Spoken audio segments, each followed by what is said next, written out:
こんにちは、オズ D です。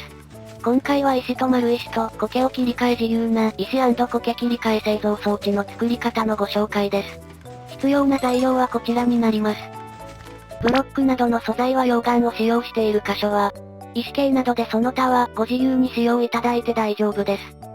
苔ブロックを量産する場合には骨粉が必要なので、その場合は骨粉を大量にご用意ください。アイテム数には数え間違いなどもございますので、あくまでも目安として参考にしてくださいね。では作り方へ移りたいと思います。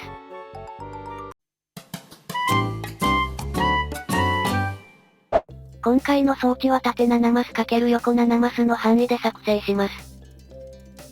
まずは1マス穴を掘って、そこから縦方向に、1マス間隔で合計3マス穴を掘っておきます。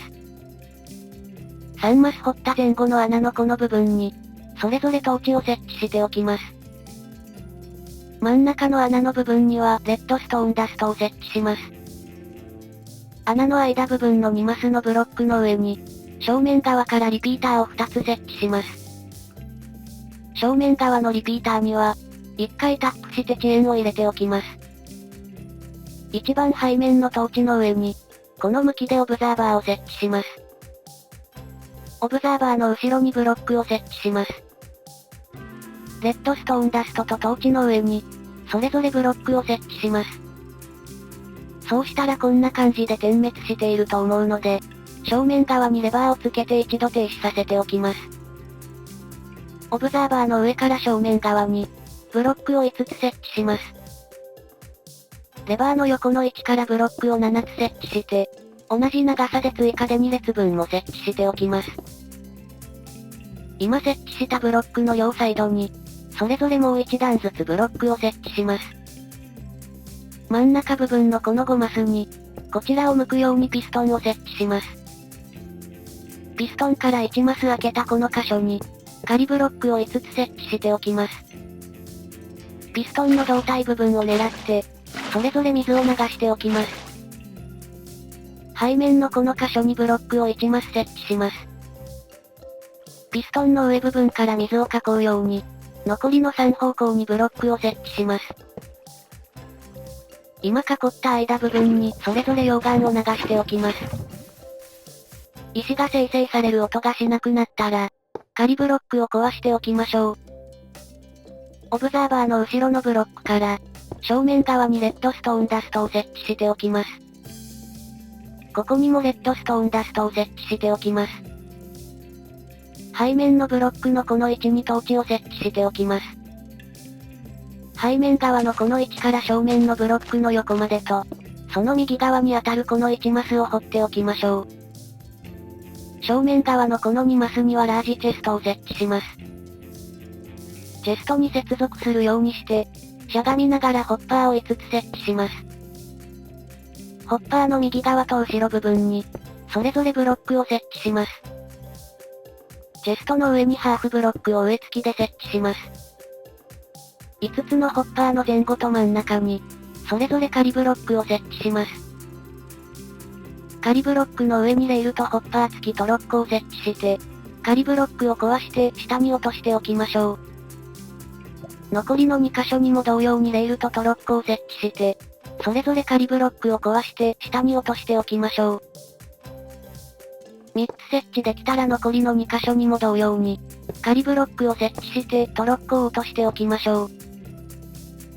正面側のこの位置にブロックを1つ設置します。今設置したブロックから背面側に、黒曜石を5つ設置しておきます。背面部分にはブロックを設置しておきます。右側の背面から2マスには、高さ2段でブロックを設置しておきます。手前3マスには高さ1段でブロックを設置します。この部分には高さ2段で設置しましょう。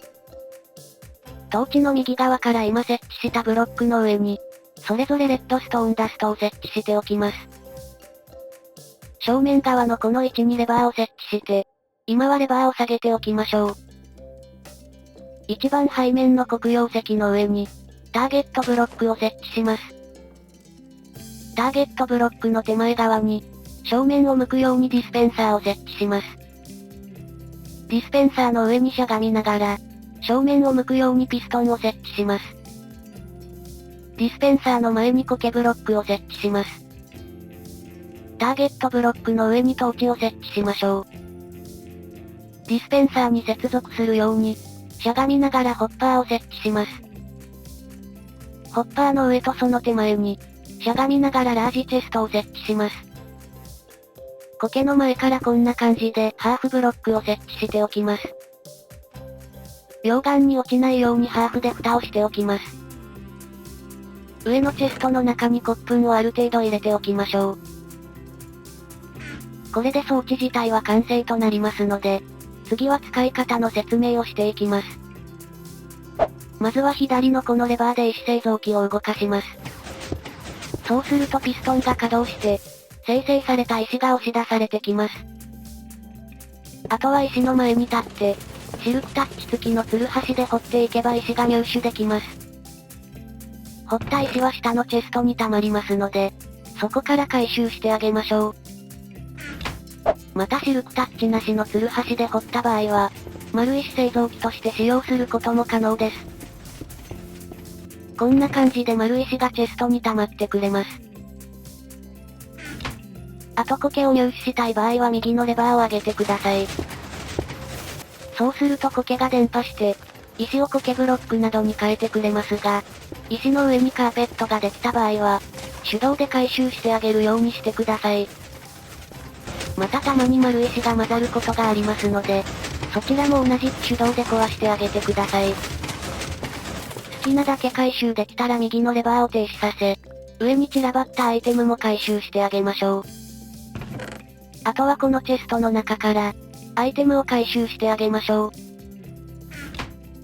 また装置右側が自然なブロックの場合は、こんな感じで伝播してしまうので嫌な場合は、こんな感じでカーペットを設置しておくか、下のブロックを人工ブロックに変えておきましょう。そうすることで伝播することを防止できます。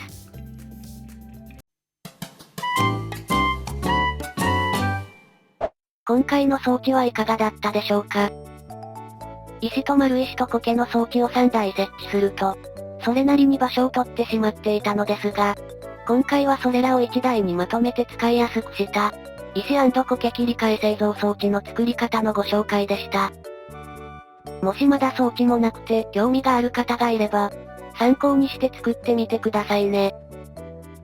今回参考にさせていただきました方の動画は、概要欄にリンクがあるのでぜひご覧ください。最後までご視聴いただきありがとうございました。